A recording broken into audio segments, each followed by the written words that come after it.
আমি তড়িৎ গতিতে অ্যাকশন নেব। আপনাদের নরক ঘাটছি 10 মাসের নরক, এই নরক কেউ হাত দেয়?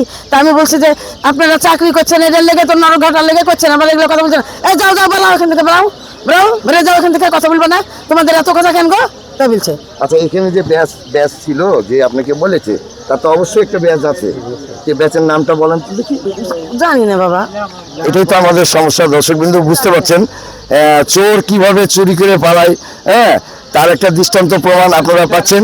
ইনি বলতে পারছেন না যে কে ওনাকে টাকা চেয়েছে কিংবা কে চাইছে। আমরা যখন প্রশ্ন করব তারা বলবে যে ইমপ্রুভ চাই আমরা, কিংবা প্রুফ চাই।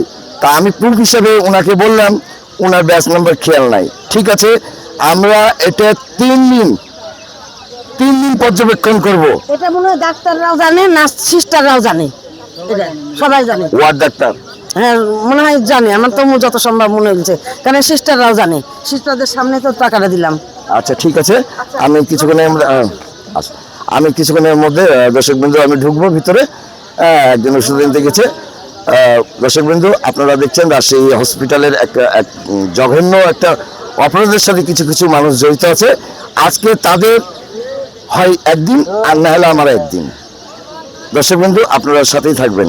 আজকের খবর থেকে আমি চিফ রিপোর্টার বাজিদ বোস্তামি বলছিলাম।